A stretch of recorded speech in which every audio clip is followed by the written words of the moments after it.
사랑의 나이가 있을까요? 이 나이에 사랑한다고 자식들이 창피할까요? 혹시 지금 가슴 한쪽이 아릿해지셨나요? 새로운 사람을 만났는데 나이 때문에 망설이고 계신가요? 아이들 눈치 때문에 마음을 숨기고 계신가요? 오늘 이 방송을 끝까지 들으시면 78세 할머니가 어떻게 인생 최고의 로맨스를 시작했는지 알게 됩니다. 그리고 50대 사랑이 20대보다 훨씬 더 아름다운 진짜 이유도 깨닫게 될 거예요. 다른 채널로 돌리지 마세요. 5분 후에는 여러분의 마음이 완전히 달라져 있을 테니까요. 며칠 전 한 청취자분이 제게 편지를 보내셨어요. 저는 올해 54세입니다. 5년 전 이혼 후 혼자 지내고 있는데 최근 좋은 사람을 만났어요. 그런데 아이들 눈치도 보이고 나이가 나이인지라 이런 감정을 가져도 되는 건지 혼란스럽습니다. 이런 고민 정말 많이 받아요. 그때마다 제가 하는 말이 있어요. 사랑의 나이가 어디 있나요? 우리 사회는 언제부터 사랑의 유통기한을 매겼을까요? 마치 50세가 넘으면 사랑하면 안 되는 것처럼 말이에요. 프랑스 작가 콜레트는 70세에 이런 말을 했어요. 사랑의 마지막 사랑은 첫사랑보다 더 아름답다. 왜 그럴까요? 그건 50대의 사랑만이 가진 특별함 때문이에요. 김미영 씨라는 분이 계셔요. 57세인데 25년 결혼 생활을 끝내고 3년째 혼자 살고 계셨어요. 처음 1년은 자유로웠대요. 이제 눈치 볼 필요 없이 내 마음대로 살 수 있다 면서요. 그런데 2년째 되니까 문득 외로움이 밀려왔어요. 아침에 일어나 좋은 아침이라고 말할 사람이 없고 저녁에 오늘 어땠어? 라고 물어봐 줄 사람이 없더래요. 미영 씨가 저에게 한 말이 참 인상 깊었어요. 선생님, 제가 그리워하는 게 남자가 아니라 동반자더라고요. 함께 밥 먹고 같은 풍경 바라보고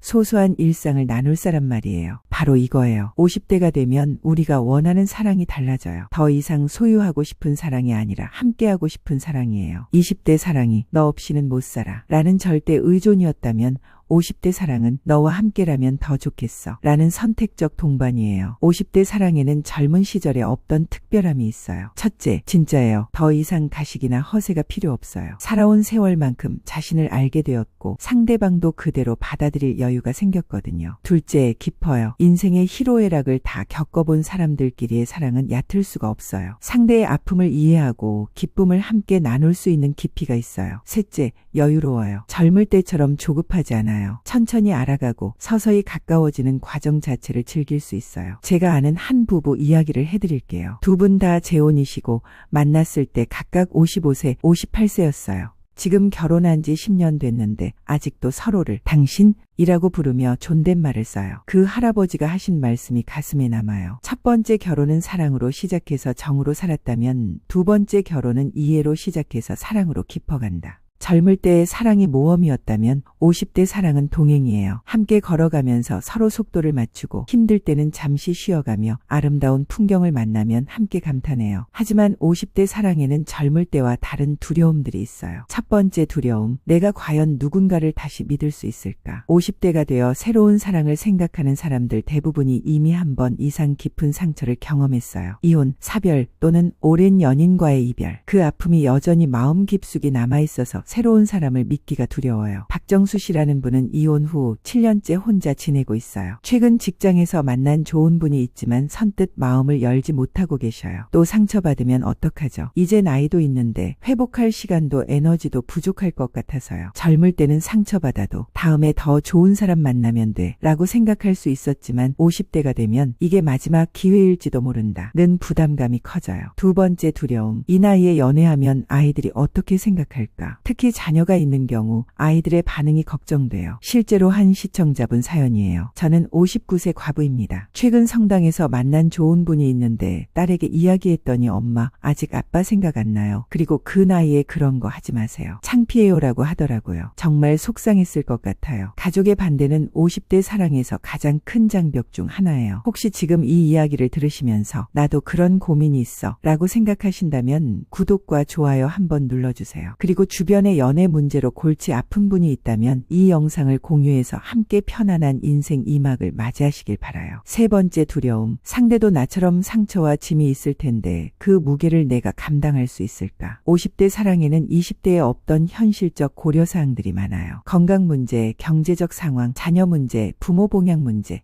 각자가 짊어진 인생의 무게가 만만치 않거든요. 하지만 여기서 중요한 건 50대 사랑은 청춘의 사랑보다 더 큰 용기가 필요하다는 점이에요. 왜냐하면 우리는 이미 상처와 경험의 무게를 알고 있기 때문이에요. 그렇다면 이런 두려움을 어떻게 넘어설 수 있을까요? 첫 번째 지혜, 솔직함이에요. 이 나이 연애는 숨길 게 많을수록 무너져요. 젊을 때는 좋은 모습만 보여주려고 애썼지만 50대 사랑에서는 이런 전략이 통하지 않아요. 이영희 씨와 김철수 씨는 모두 이혼 경력이 있었어요. 두 분이 처음 만났을 때 서로에게 모든 걸 솔직히 털어놓았대요. 영희 씨는 저는 이혼 사유가 남편의 외도였어요. 그래서 상대방에 대한 의심이 많고 때로는 신경질적일 수 있어요. 그리고 당뇨가 있어서 식단 관리를 해야 하고 대학생 아들 하나가 있어요. 라고 말했어요. 철수 씨도 저는 사업 실패로 이혼했어요. 지금도 부채가 조금 있고 전처와 사이에 낳은 딸이 하나 있어요. 그리고 어머니를 모시고 살고 있습니다. 라고 솔직히 말했어요. 이런 대화를 나눈 후에도 서로에게 좋은 감정을 갖게 됐고 결국 결혼에 이르렀어요. 지금 결혼한 지 5년 됐는데 서로의 약점을 미리 알고 시작해서 오히려 더 이해하며 살 수 있다. 고 하시더라고요. 두 번째 지혜, 속도 조절이에요. 50대 사랑은 천천히 걸어야 오래가요. 젊을 때는 번개 같은 사랑을 동경했지만 50대 사랑에서는 이런 속도가 오히려 위험할 수 있어요. 조현정 씨는 온라인 모임에서 만난 남성분과 6개월간 친구로 지냈어요. 처음에는 일주일에 한 번 커피 마시는 정도였죠. 3개월 후부터는 주말에 가벼운 등산을 함께 시작했고 6개월 후에야 서로에게 호감이 있다는 걸 확인했어요. 처음에는 답답하기도 했어요. 하지만 천천히 알아가니까 더 확신이 서더라고요. 그리고 주변 사람들도 응원해 주더라고요. 현재 두 분은 1년째 연인 관계를 유지하고 있고 내년쯤 결혼을 고려하고 있대요. 세 번째 지혜, 서로 존중하기예요. 50대가 되면 이미 각자 확고한 생활 패턴이 있어요. 아침 운동 습관, 친구들과의 모임, 취미 활동 이런 걸 무시하거나 바꾸라고 요구하면 관계가 어려워져요. 성공적인 50대 커플들의 공통점은 서로의 독립성을 인정하면서도 함께하는 시간을 소중히 여긴다는 거예요. 한 커플은 이렇게 약속했어요. 주중에는 각자의 일상을 존중하고 주말 중 하루는 반드시 함께 시간을 보내고 상대방의 자녀들과는 천천히 관계를 맺어가고 각자의 친구들과 만나는 시간도 보장한다고요. 이런 실용적인 중년 연애 정보가 도움이 되셨다면 구독 버튼을 꼭 눌러주시고 좋아요도 한번 부탁드려요. 여러분의 작은 관심이 더 좋은 콘텐츠를 만드는 원동력이 돼요. 실제 성공 사례를 하나 더 들려드릴게요. 김정남 씨 62세와 박순자 씨 58세의 이야기예요. 정남 씨는 5년 전 부인을 암으로 잃었고 순자 씨는 10년 전 이혼했어요. 두 분은 등산 모임에서 만났는데 처음 1년간은 그냥 같은 모임 회원으로 지냈어요. 어느 날 순자 씨가 무릎을 다쳐서 산에 못 오게 됐는데 정남 씨가 집으로 문병을 와주었대요. 그때 순자 씨가 혼자 사는 집이 너무 을씨년스러워 보여서 안타까웠고 순자 씨도 오랜만에 누군가가 자신을 챙겨주는 게 고마웠다고 해요. 그 후로 조금씩 가까워져서 지금은 2년째 교제하고 있어요. 결혼은 아직 생각하지 않고 서로의 삶을 따뜻하게 보듬어주는 관계로 만족하고 있대요. 젊을 때처럼 뜨겁지는 않지만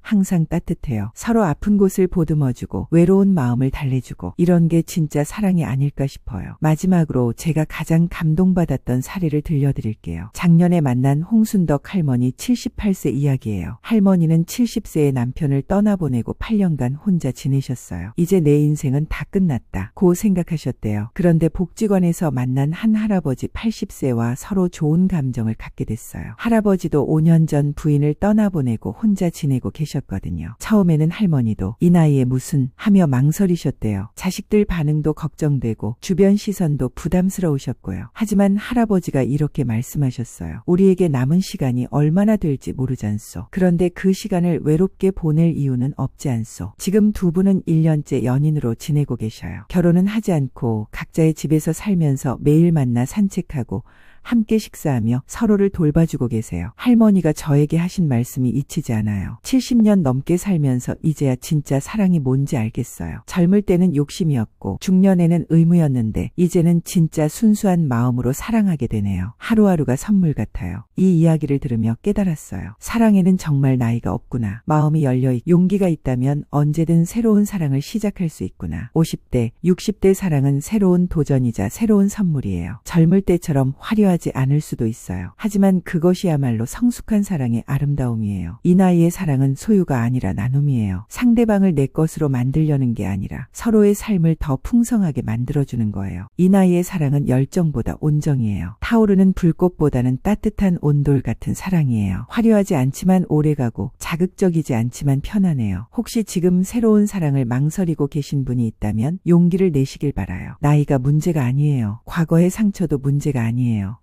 중요한 건 사랑할 마음과 용기예요. 오늘 말씀드린 지혜들을 기억하며 천천히 그러나 확실하게 다가가세요. 솔직하게 마음을 열고 서두르지 말고 서로를 존중하세요. 그리고 가장 중요한 건 자신을 사랑하는 거예요. 자신을 사랑하지 못하는 사람은 다른 사람을 제대로 사랑할 수 없거든요. 자녀분들께도 한 말씀 드릴게요. 부모님이 새로운 사랑을 시작하신다고 해서 당황하지 마세요. 그건 여러분을 잊어서가 아니에요. 오히려 더 행복한 모습으로 여러분과 함께하기 위해서예요. 외로운 부모님보다는 행복한 부모님이 더 좋지 않을까요? 부모님도 한 사람의 인간으로서 사랑받을 권리가 있다는 걸 이해해 주세요. 사랑은 청춘의 특권이 아니에요. 사랑은 용기 있는 사람의 특권이에요. 나이가 들어도 상처가 있어도 조건이 부족해도 사랑할 용기만 있다면 충분해요. 먼저 자신을 사랑하세요. 자신을 돌보세요. 자신을 아름답게 가꾸세요. 그러다 보면 자연스럽게 좋은 사람을 만날 기회가 생길 거예요. 그리고 그 기회가 왔을 때 나이를 핑계로 포기하지 마세요. 용기를 내세요. 지혜롭게 접근하세요. 지금 이 순간이 여러분 인생에서 가장 젊은 순간이에요. 그렇다면 사랑을 시작하기에 가장 좋은 때는 바로 지금이에요. 50대, 60대 사랑. 그건 인생의 가을에 피는 코스모스 같아요. 봄꽃처럼 화려하지는 않지만 더 깊은 향기가 있고 더 오래 피어 있어요. 여러분 모두가 인생의 가을에 아름다운 코스모스 같은 사랑을 피워내시길 바라요. 부모님이나 주변 분들 중에 연애 고민하시는 분이 계시다면 꼭 이 영상을 공유해 주세요. 한 사람의 작은 관심이 누군가의 인생을 바꿀 수 있어요. 여러분의 인생 2막이 첫 번째 막보다 더 아름답길 바라며 오늘 방송을 마쳐요. 건강하세요. 행복하세요. 그리고 사랑하세요. 감사합니다.